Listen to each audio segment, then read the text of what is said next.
This is a 2025 GMC Sierra 2500 AT4X. And I'm not sure if you guys can tell, this truck is used.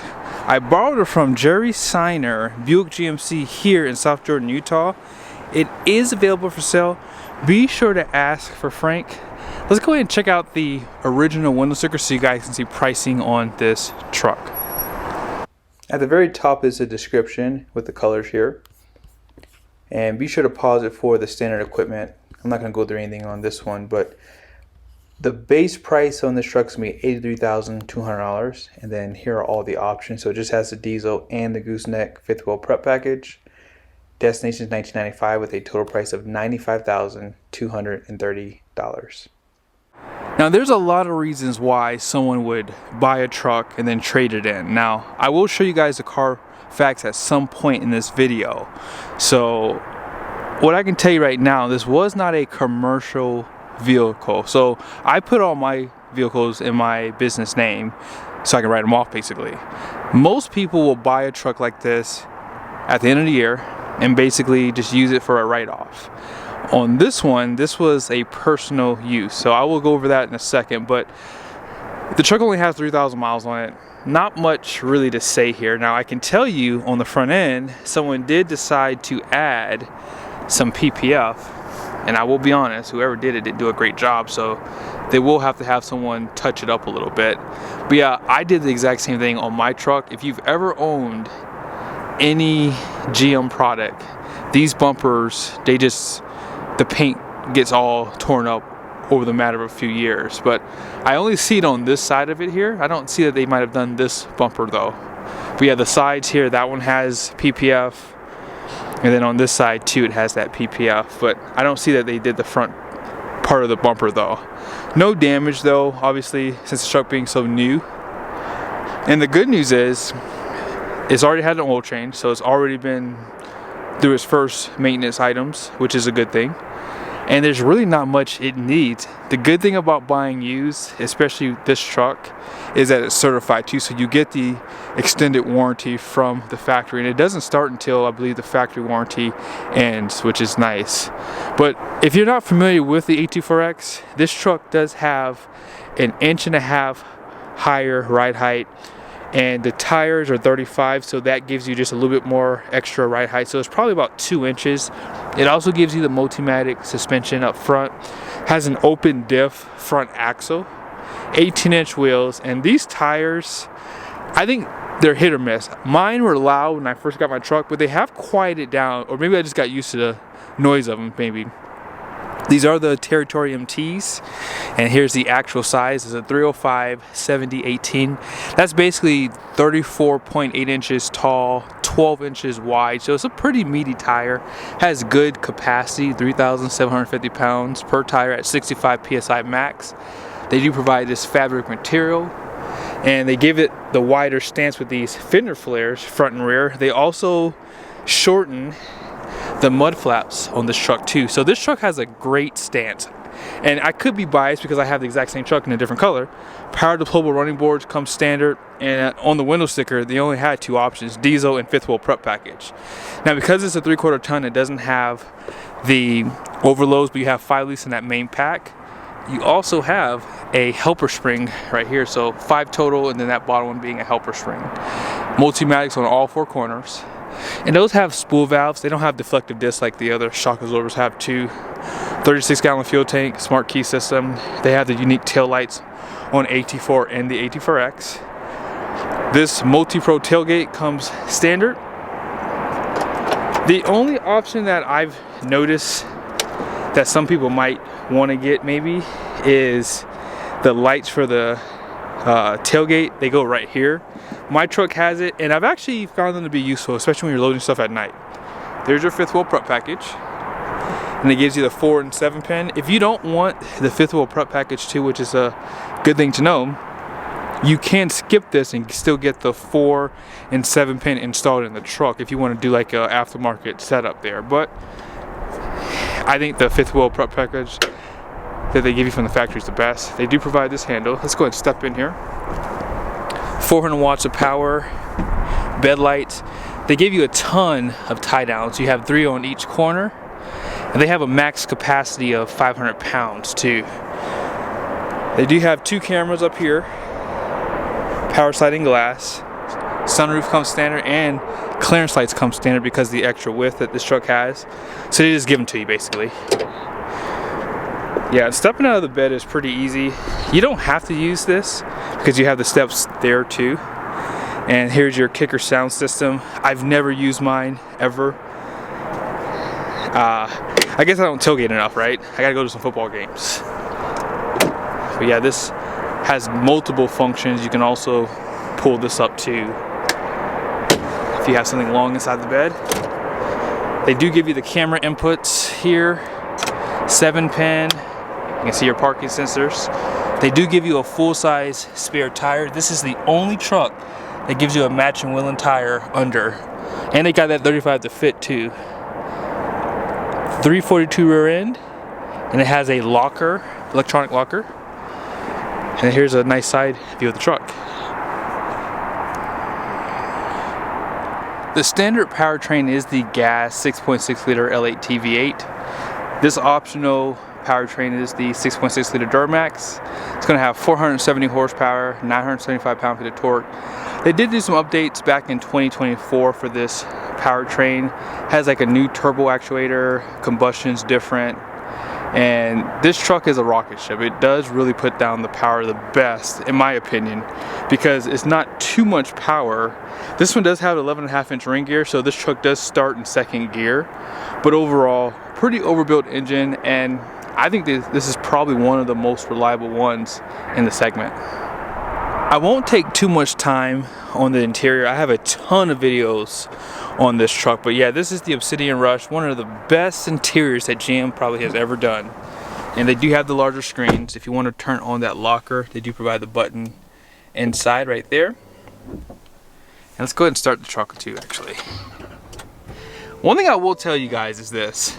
I have learned that this black chrome that they give you, you have to be really careful with this stuff because this stuff chips up pretty easy. I have like a little chip on mine, and so I would just recommend personally, if you are using this, you know, make sure you don't put like any abrasive like cleaners on this stuff. I would just wipe it with soap and water, maybe a mild soap too at that. Now, I haven't seen this in a while, but it does show here that the inner tailgate is open, so I will have to go outside and close that. But here is your camera system. Also your bed view, so that camera above the cab, and that's for the other camera right there. This truck does have massage function for the seats. I'm just going to show it to you here. So you have what? It's at 5, 1, 2, 3, 4, and then it should be another one too actually. Roll, need, wave, relief, and glide. So there you go. So you have 3 levels of intensity. They also give you a way to adjust the side bolstering on the seat. So if you're a little bit skinnier, you can tighten it up, and that's probably good for going off-road and just to get that hug feeling in the seat. Also, you have lumbar support, so you can push it up and down, in and out. And then you have this shoulder support too that you can push in and out too.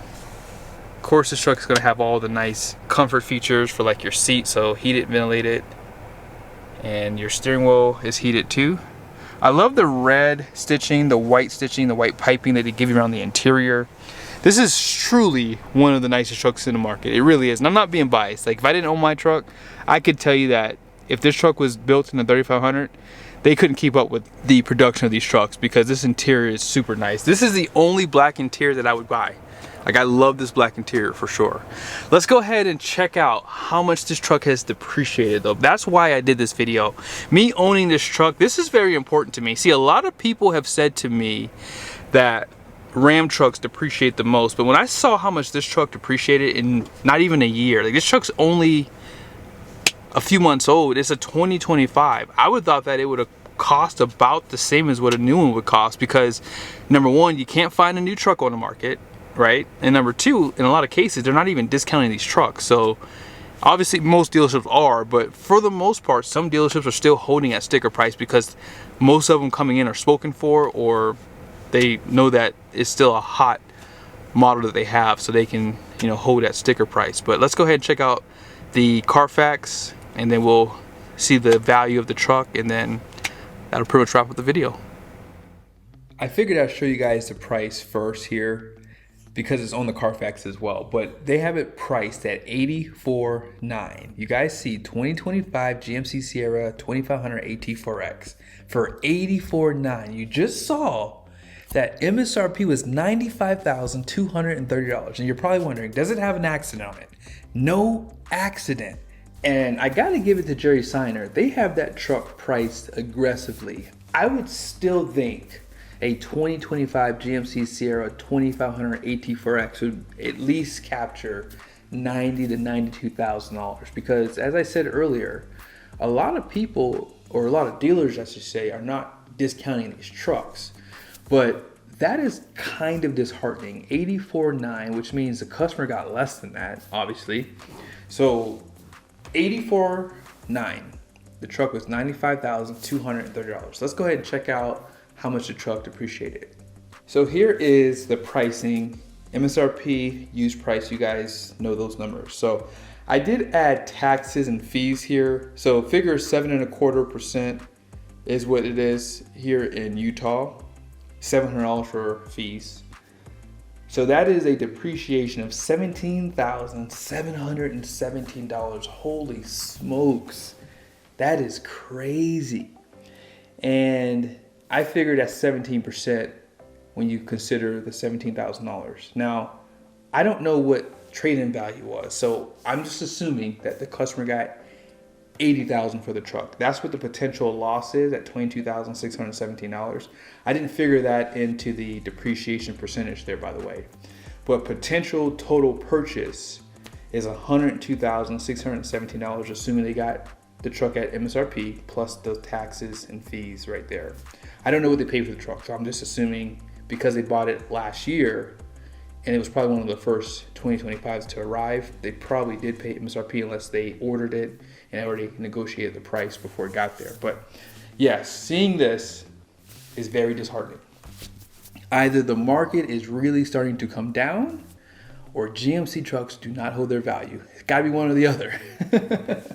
See, when I had my Ram truck, I feel like I did great on my Ram. I bought that truck very, very cheap. I think the MSRP on it was like $86,000, and I got close to 20 grand off that truck because the dealer I went to, they allowed me to use my employee pricing on it, and they actually gave me some rebates at the time and coupons on that deal too, because I paid cash for that 2019 Ram. And so I needed to be at a certain number anyways to make it work, because my wife and I agreed to not finance that one. And we didn't. So yes, $84,900. I would have thought that Jerry Steiner would have priced that one close to 90 grand though. That seems like they must be just trying to move units, because yeah, that's a really good number on a used AT4X. They don't have any on a lot currently. I think at the other location they do, but at their location, there's no AT4Xs.